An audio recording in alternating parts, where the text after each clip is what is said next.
6 months from today, you will exist. That is guaranteed. The only question, the one nobody wants to sit with, is who that person will be. Because the version of you reading this right now, tired, a little behind, quietly disappointed by how the year has gone, that version has an expiration date. 6 months is not a long time. It is one summer. It is one winter. It is the length of a single season you have already lived through 100 times without noticing. And in that same amount of time, some people walk out of their old life completely and never look back. You have watched it happen to strangers. You have wondered what they knew that you didn't. Here is what you lose if you close this and keep living the way you've been living. Not money, not even time, exactly. You lose the person you were supposed to become. Because that person is not waiting patiently for you to feel ready. Every day you stay the same, that future version gets a little quieter, a little more theoretical, a little more like something you used to talk about. The tragedy of most lives is not a sudden collapse. It is a slow, comfortable fading, where you trade the extraordinary for the familiar so gradually that you never feel the moment it happened. 5 years disappear, then 10, and one morning you realize you have been surviving on autopilot, waiting for a starting line that was never going to arrive on its own. So let me give you a way to see the next 6 months differently. Think of your life as a house you have been living in for years. Over time, the rooms filled up. Old habits stacked in the corners like boxes you keep meaning to throw out. Beliefs painted onto the walls by people who don't even live there anymore. Furniture arranged by a version of you that no longer exists. You have stopped seeing the clutter because you walk past it every single day. A reset is not burning the house down. It is walking through it room by room, deciding what stays, what goes, and who you want to be when you finally live in a space you actually design. Keep that house in your mind, because we are going to walk through it together, one room at a time. 1. Decide who you are before you decide what you'll do. You have probably tried to change your life before by changing your behavior. You downloaded the app. You bought the planner. You made the list of new habits and stuck it on the fridge. And for a few days, maybe a week, it worked. Then the old you came back and quietly took the wheel again. You told yourself you lacked discipline. You told yourself something was wrong with you. But nothing was wrong with you. You were just fighting the wrong war. Let me tell you about a man I once knew who spent 3 years trying to quit smoking. He tried patches, gum, apps, bets with friends. Every method failed within weeks. Then one afternoon his young son asked him, innocently, "Dad, are you a smoker?" And he heard himself pause. Something in that pause changed everything. He stopped trying to quit smoking and started refusing to be a smoker. It sounds like a small distinction. It was not. Within 2 months the cigarettes were gone. And this time they stayed gone. He didn't have more willpower than before. He had a new identity, and his actions simply followed it home. This is where most people fail. They try to change what they do while leaving untouched the story of who they are. But behavior is downstream of identity. A person who believes I'm lazy has to fight themselves every single morning. A person who believes I'm someone who keeps my word doesn't negotiate, they just get up. You cannot outdiscipline an identity that contradicts your goals. You will lose every time, and you'll blame yourself for a fight that was rigged from the start. So here is what you do today, before anything else. Take a piece of paper and write one sentence. I am becoming the kind of person who underscore underscore underscore underscore underscore underscore dot. Fill in the blank with the identity, not the outcome. Not I want to lose weight, but I am becoming someone who takes care of my body. Not I want to be rich, but I am becoming someone who builds and creates value. Then, for the next 6 months, ask one question before every decision. What would that person do right now? Small choice, small question, every time. You are not trying to transform in a day. You are casting a vote for a new identity with each ordinary decision. You don't rise to your goals. You fall to your identity. Change the person, and the habits follow. But identity alone won't save you, because there is something sitting in the first room of your house that quietly sabotages every reset before it begins, and most people never even notice it's there. 2. Clear the clutter before you add anything new. You want to add good things to your life. New routines, new goals, new energy. So you pile them on top of everything already there. And within weeks you feel overwhelmed, exhausted, and you quit, and you assume the new habits were too hard. They weren't. Your life was simply too full to hold them. You tried to pour clean water into a glass that was already full of mud. I once watched a woman try to rebuild her life after a hard year. She started with enthusiasm, new gym membership, new morning routine, new business idea, all at once. 3 weeks later she was more exhausted than when she started, and she called herself a failure. But when we actually looked at her days, the problem was obvious. Her calendar was still packed with commitments she'd said yes to out of guilt. Her phone still fed her 3 hours of noise every night. Her friendships still drained her more than they filled her. She was trying to build a new life in a space that still belonged entirely to the old one. So we didn't add, we subtracted. And within a month she had room to breathe for the first time in years. Here is why most people fail at this. Subtraction feels like losing. Saying no to a commitment, deleting an app,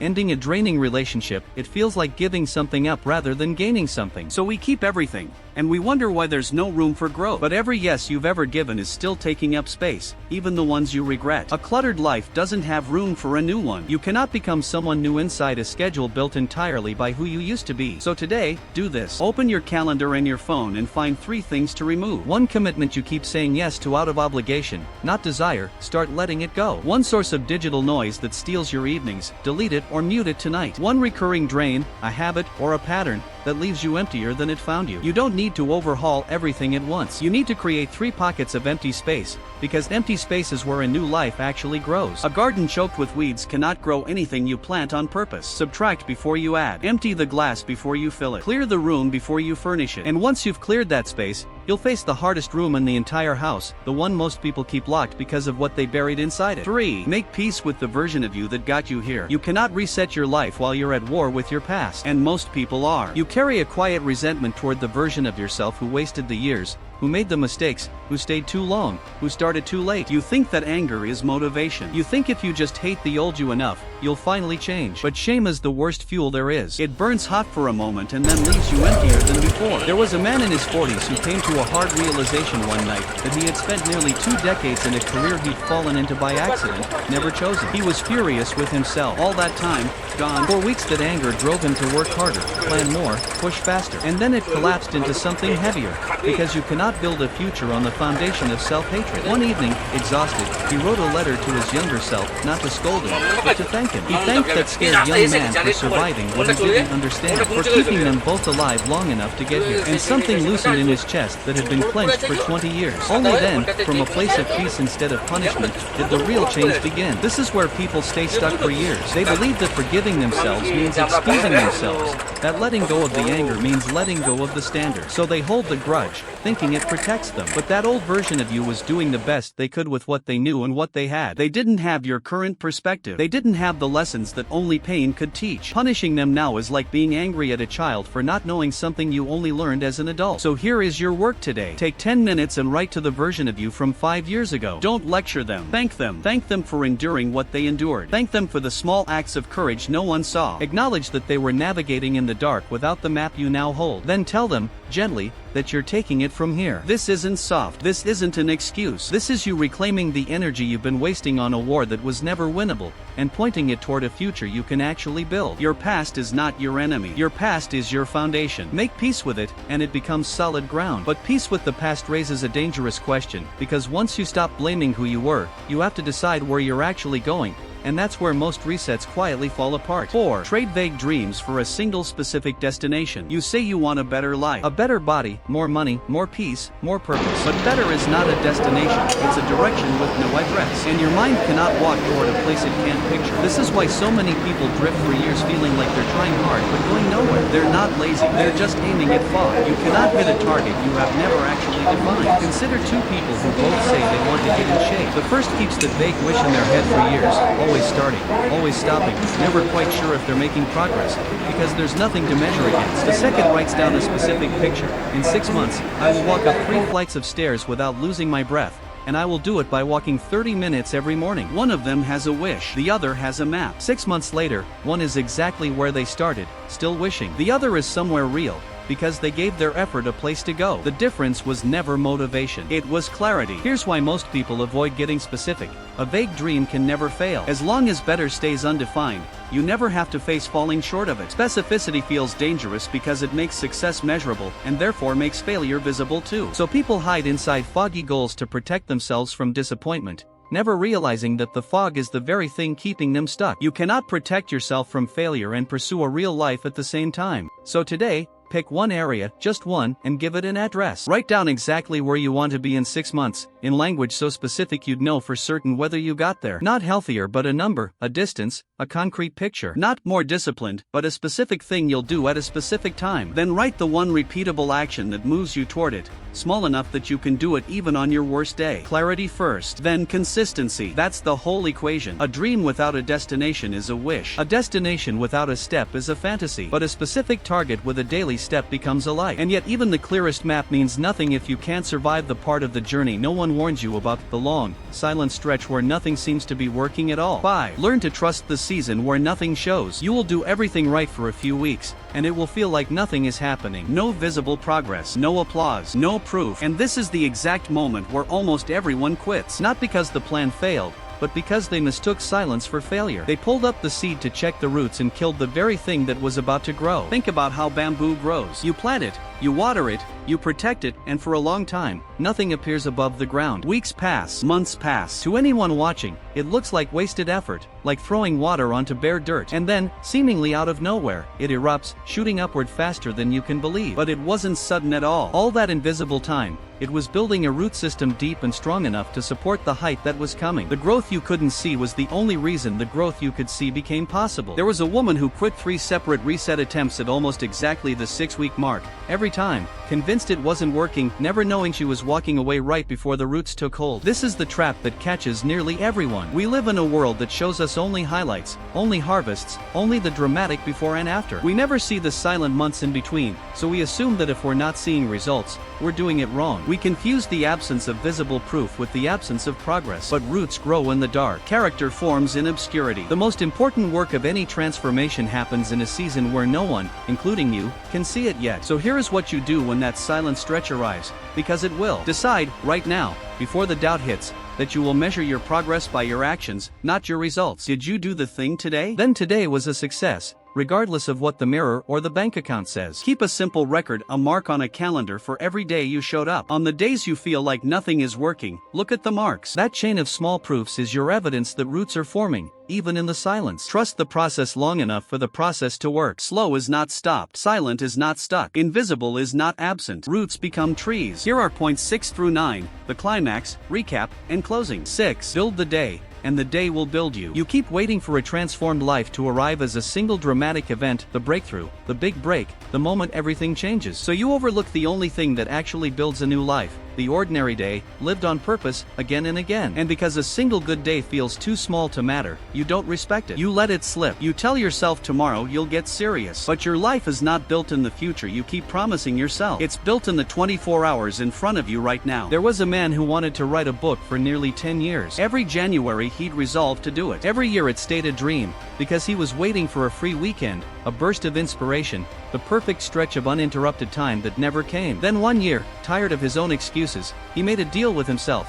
200 words every morning before work. Just 200. Some mornings it took 10 minutes, some mornings an hour. It felt almost insultingly small. But 200 words a day is 73,000 words in a year. He finished the book that had eluded him for a decade, not in a heroic sprint, but in tiny, unglamorous deposits he almost didn't bother to make. The dream needed a decade of waiting. The habit needed one ordinary morning, repeated. Here is where most people fail. They fall in love with the size of the goal and despise the smallness of the step. A goal is exciting, it's the finished book, the changed body, the new life. A step is boring, it's 200 words, one walk, one honest conversation. So they keep the exciting goal and skip the boring steps, then wonder why the goal never arrives. But you cannot skip the steps and keep the destination. The mountain is climbed in strides too small to feel impressive. You will never feel the day you become someone new. You'll only feel the days you did the small thing anyway. So today, shrink your ambition down to something you cannot fail at. Not the whole transformation, one repeatable action so small it feels almost silly. 5 minutes of movement, one page, one phone call, 10 deep breaths before you touch your phone in the morning. Make it so small that on your worst, most exhausted day, you can still do it. Then guard it like it's sacred, because it is. The size of the step doesn't matter. The refusal to skip it does. Consistency beats intensity every single time. Small becomes steady. Steady becomes strong. Strong becomes unstoppable. But there's one force that will quietly dismantle even the most perfect daily habit, and it usually comes wearing the face of someone you love. 7. Choose your rooms full of people carefully. You are trying to become someone new, but you're attempting it inside the same relationships, the same conversations, the same rooms that shaped the old you. And slowly, invisibly, they pull you back. Not out of malice. The people around you have an image of who you are, and every time you try to change, they unconsciously tug you toward the familiar version they recognize. You feel it as friction, as guilt, as a strange resistance you can't quite name. And most people surrender to it without ever understanding what happened. There was a young woman who decided to change her health, her habits, her whole trajectory. She started well, but every weekend she returned to the same group of friends whose entire rhythm was built around the exact habits she was trying to leave behind. They didn't attack her choices, they just gently mocked them, called her boring, told her she'd changed, made her feel like a traitor for growing. And within a couple of months, she'd quietly slid back into the old patterns, because the pull of belonging was stronger than the pull of becoming. It wasn't until she found even one new person walking the same direction that her change finally held. One person who made the new identity feel normal instead of lonely. This is where nearly everyone fails, because we underestimate how much we are shaped by our surroundings. We think willpower is enough. We think we can hold a new identity through sheer determination while marinating daily in an environment built for the old one. But you don't rise above your environment through force. You are the average of the rooms you spend your time in. If everyone around you has quietly agreed to stay the same, becoming different will feel like betrayal, and the loneliness of it will eventually break most people. So here's your move, and it doesn't require abandoning anyone you love. First, find just one person, one who is already becoming who you want to be, in a book, a podcast, a community, a single new friend. Spend real time in their influence every week. Second, be honest with the people closest to you about what you're doing and why, so your change feels like an invitation rather than a rejection. And third, protect the fragile early weeks. A young plant needs a fence not because it's weak forever, but because it's growing. Guard your new self until it's rooted enough to stand in any room. Show me your rooms, and I'll show you your future. Change the room, and you change the man. But even the right people around you cannot save you from the one enemy that lives inside your own head, the voice that has been lying to you for longer than you know. 8. Rewrite the sentence you keep telling yourself. Underneath every stuck life is a sentence, repeated so many times it stopped sounding like an opinion and started sounding like a fact. I'm just not disciplined. I always give up. I'm too old to start now. That's just how I am. You say these things casually, almost as a joke, but your mind is listening, and it doesn't laugh. It obeys. Every time you repeat that sentence, you hand your future a set of instructions, and then you wonder why nothing changes. Remember the woman who was told as a child that she wasn't smart, wasn't academic, should be realistic. She carried that sentence for decades, arranging her entire life around a limit someone had spoken over her before she was old enough to argue. She turned down opportunities. She stayed small. And then one day her own daughter came home in tears, having been told the same cruel thing by another child, and this mother instantly said, "Don't ever let someone else's opinion become your identity." And in that instant she heard the advice she had never once given herself. That night she sat alone and, for the first time, questioned the sentence she'd believed her whole life. Not is it true, but who would I be if I stopped believing it? That single question cracked open a door that had been sealed for 30 years. Here is why most people never escape. They believe their internal sentences are descriptions of reality rather than choices they keep making. I'm not disciplined doesn't feel like a belief, it feels like a simple, honest fact about yourself. So you never question it, and because you never question it, you keep living in a way that proves it true. Your mind is loyal. It will hunt for evidence to support whatever story you feed it most. Give it, "I always quit," and it will find 100 quitting moments. Give it, "I'm someone who follows through," and it will start collecting proof of that instead. So today, catch the sentence. Notice the phrase you say most often about your own limits, the one that falls out of your mouth automatically. Write it down and look at it, because you cannot change a story you never see clearly. Then write its replacement, not a fantasy, but a truer, more useful version. "I'm not disciplined" becomes "I'm learning to keep promises to myself." "I always fail" becomes "I'm someone who's still standing." Then, every time the old sentence rises, speak the new one over it. You are not lying to yourself. You are choosing which truth to grow. Your words become commands. Your commands become a life. Change the sentence, change the story. And once you take control of that inner voice, you arrive at the final and most important room in the entire house, the one that determines whether any of this lasts. 9. Fall in love with becoming, not arriving. You are chasing a finish line, the day you'll finally have arrived, when the reset is complete and you can rest in the new life. But here's the quiet danger no one warns you about. If your whole happiness is chained to arriving, you will be miserable the entire journey and empty the moment you get there. Because there is no permanent arrival. There is only becoming, and becoming never stops. The people who transform their lives and keep the transformation are the ones who stopped needing a destination to feel alive. There was a runner who spent years obsessed with a single race, a single finish line. He sacrificed everything for it, telling himself he'd finally feel whole when he crossed it. And he did cross it. For about a week, he felt euphoric. Then came a hollowness he hadn't expected, a strange grief. Because the thing that had given his days meaning was suddenly gone. He'd loved the finish line and hated the training, and now only the finish line was left, used up. It took him a long time to learn the deeper lesson. The training was never the price he paid for the race. The training was the life. The daily becoming was the whole point.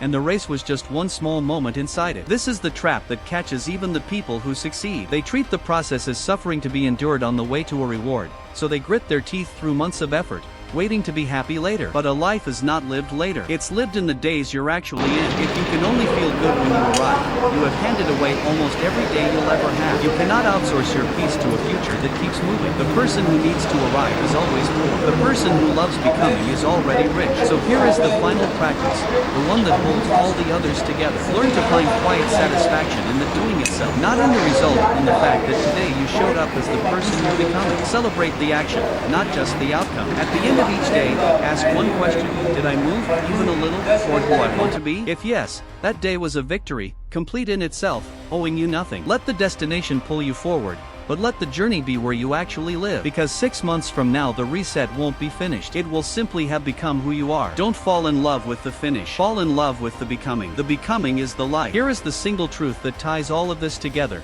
The thing I need you to carry out of this more than anything else. You have been waiting for your life to change, but your life was never going to change first. You change first, and your life follows. The circumstances, the results, the recognition, all of it comes after, not before. You don't get a new life and then become a new person. You become a new person, quietly, in the dark, in 1,000 ordinary moments no one sees, and the new life arrives to meet who you've already become. The reset was never out there in the world. It was always in here, in you, waiting for permission you kept thinking someone else had to give. So let me hand you the whole map in a single breath. Decide who you are before you decide what you'll do. Clear the clutter before you add anything new. Make peace with the version of you that got you here. Trade vague dreams for a single specific destination. Trust the season where nothing shows. Build the day, and the day will build you. Choose your rooms full of people carefully. Rewrite the sentence you keep telling yourself. And fall in love with becoming, not arriving. Now here is your one call to action, and it's smaller than you expect. Don't try to do all 9 today. Choose one, just one. The one that made something tighten in your chest while you listened. Because that tightening is recognition. Take that single point and do the one small thing it asked of you before you sleep tonight. Not tomorrow, not Monday, tonight. Because 6 months is going to pass whether you begin or not. The calendar doesn't wait for you to feel ready. The only question is whether you'll arrive at that future as a stranger you're proud of, or as the same person, 6 months more tired, still waiting for a starting line that was always right here. Your future is not something that happens to you. It is something you build, quietly, deliberately, one ordinary decision at a time. No one is coming to reset your life for you. That pen has always been in your hand. So write the next 6 months on purpose. Start tonight. And when you look back from the other side, you won't call it luck. You'll know exactly what it was. It was the day you finally decided to become.